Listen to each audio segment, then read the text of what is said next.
Bago kami makakuha ng ginto ay dinadaan namin sa sipag at tiyaga. At ngayong araw ka-istorya ay share ko sa inyo kung paano gamitin ang banlasan. Ito rin ay isang uri ng tradisyonal na pagmimina kung saan ay ginagamitan natin ng balat ng saging para matrap ang ginto at saka para madali ang ating pagproseso sa ating pagmimina. Mapagpalang araw ka-istorya. Pagsapalan natin ngayon ay tungkol sa banlasan. Ano nga ba ang banlasan? Ang banlasan ay isang uri ng kagamitan sa pagmimina at nakakatulong sa pagpapadali sa pagproseso ng ating pagmimina. Ang banlasan ay hindi ginagamitan ng makina o kaya karpet, kundi balat ng saging ay sapat na. Ngayong araw ay gustong sumama ni Gaw Lucas sa aming pagmimina para ma-share sa inyo kung ano at paano kami namumuhay dito sa aming probinsya sa paraang tradisyonal na pagmimina.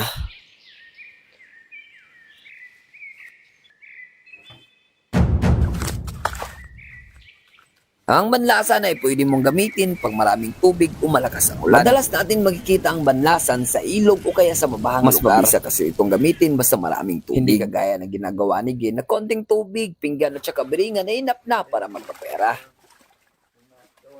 Ganito rin ang pagproseso sa pagmiminang gamit ang banlasan. Ang kaibahan lang ay pagkatapos natin pisilin ang lupa ay nilalagay natin sa banlasan upang males ang hassle sa ating pagbibiring. At ganito naman ang preparation sa banlasan para magamit na natin sa ating pagmimina. Unang-una ay hanapan natin ng pwesto. At dapat matibay o hindi basta-basta nasisira ang ating lagayan ng banlasan. Dahil mabibigat ang ating ilalagay kagaya ng buhangin, tubig at saka lupa. Pagkatapos natin malagay sa tamang lalagyan ng banlasan ay dito na natin magagamit ang ating kinuhang balat ng saging.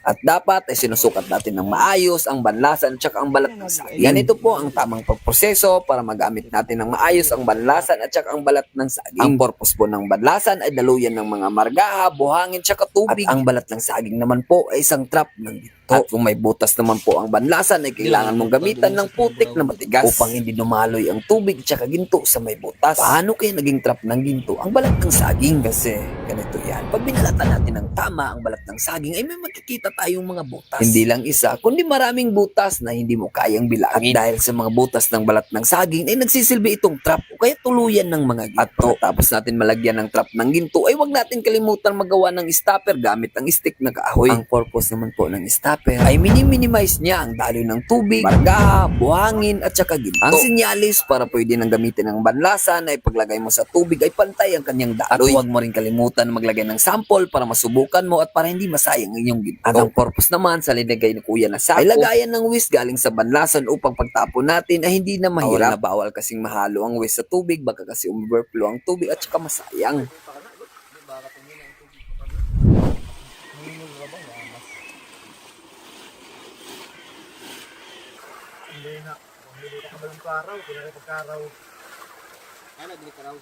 Maraming beses din kami nagsample para masubukan at para malaman kung tama na ba ang paglagay namin sa aming banlasan at tama ba ang paggawa namin sa banlasan. At pagkatapos namin ma-secured na okay na ang banlasan ay dito na naman tayo sa pag-i-stack.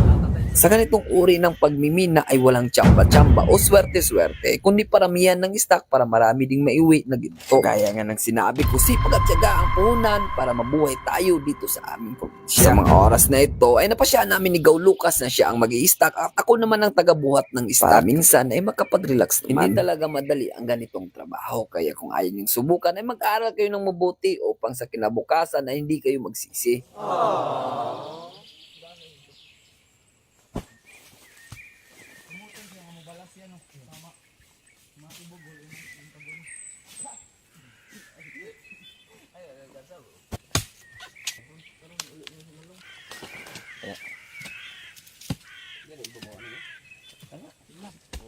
Sa pag-i-stock naman ay kailangan mo talagang pumili ng magandang stock dahil dito nakasalalay kung magkano at ilang palito ang makukuha nating ginto. Kaya sa mga oras na yan ay pumili ako ng mga magagandang stock at kung saan-saan na lang ako kumukuha ng stock kahit paano ay makarami. Kahit mahirap na, malabo, malayo ay lumalaban pa rin kami para sa aming kinabukasan.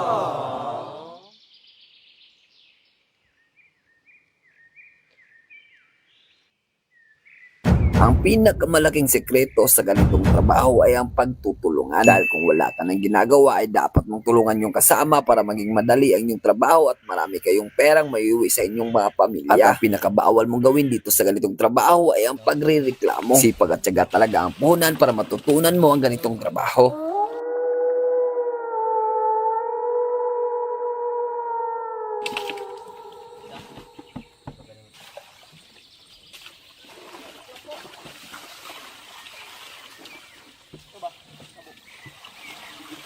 pagkatapos yung mapisil ang stock ay pwede nyo nang ilagay sa banlasan.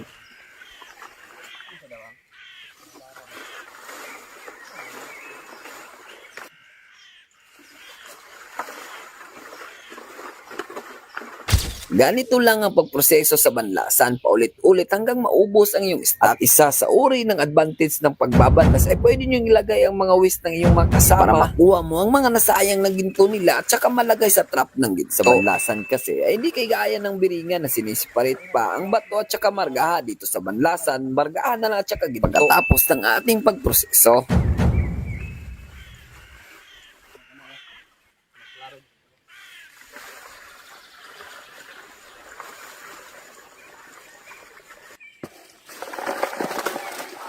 Pero ulit wala po ka-23. Wag magkuha.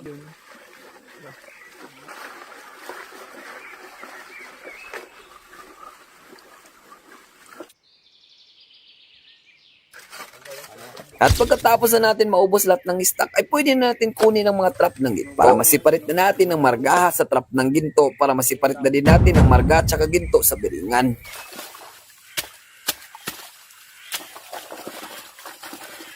Papa ba? Yung tipo na mga maginting na sa mga taping. Dili, sa mga bad trip man.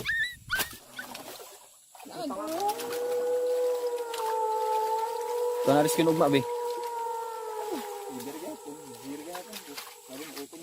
Nalamihan na. Sa pagmiminang ito ay dito talaga namin napansin ang aso. Pero una kong napost at nagawa ng content ang pag-rescue ko sa aso dahil hindi pa napasa ang videos dito sa aking cellphone. Dahil sa hindi inaasahan ay nagkasakit si Gaw Lucas kaya matagal na napasa ang videos dito sa aking cellphone. Nalagyan na. Nahanap ko doon. At sa mga oras na to ay pwede natin biringin ng margaha para masiparit na natin ang margaha at saka ginto. At kung mapapansin natin, ang stock ay wala nang masyadong bato o kaya buhangin. Yan ang nagagawa ng banlasan.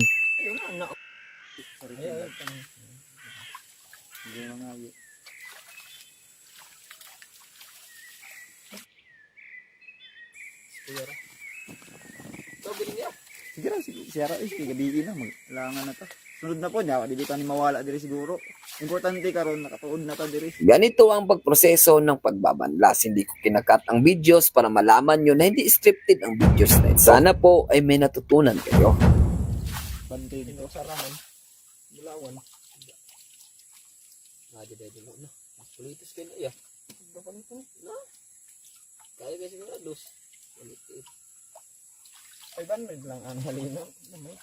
At ito na po ang lahat ng ating nakuha na ginto sa buong araw ng ating pagbabanlas. At pagkatapos po ng ating pagmimina, kinabukasan po ay nirescue na po natin ang aso na natrap sa kuweba.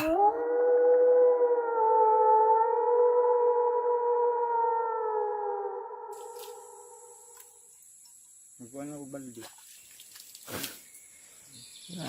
Kadul. Hindi po dahil sa makagatong napasidangas. Ano? Ano ba? Ako pagod sa mamang, oh. Doon na bulawan. Naku ba sa mamang na? Kuhay pa sa mamang. Isa na. At salamat sa panonood kay Istorya. Merry Christmas and a Happy New Year!